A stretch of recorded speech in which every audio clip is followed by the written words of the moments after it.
Nuevamente vamos a recibirlos con un fuerte aplauso al trío Herederos de Ahuirán.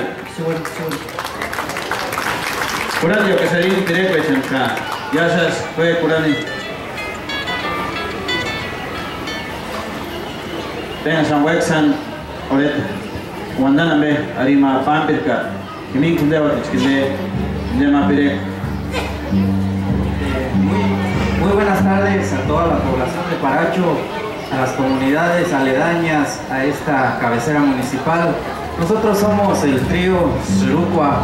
Nuestro nombre se debe a que en español quiere decir enredadera.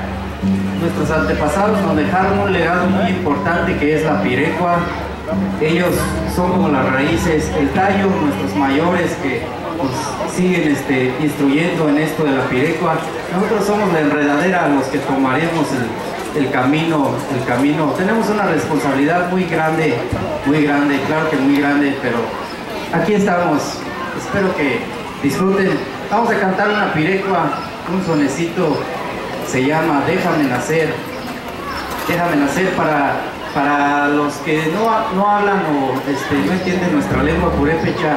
Más o menos dice: soy tu propia sangre, tenme compasión, apiádate de mi débil corazón. ¿Para qué me niegas la felicidad de conocer este mundo y expresar mi alegría con un llanto? ¿Por qué me privas de ese derecho si no he cometido ningún pecado?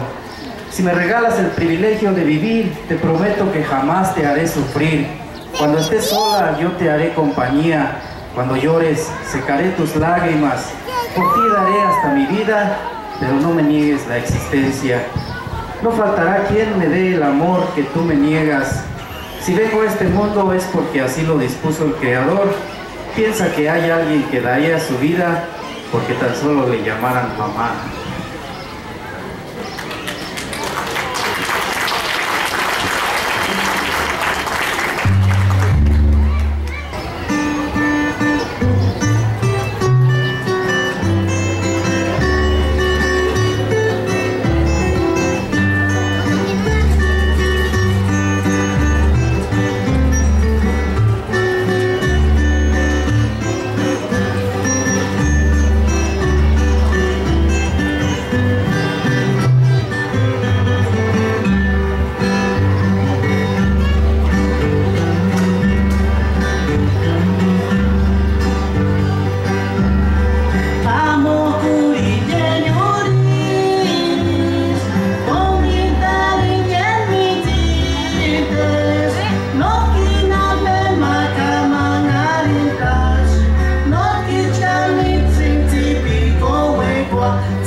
Fuerte el aplauso para estos muchachos que nos acaban de cantar la pirepa Déjame Nacer.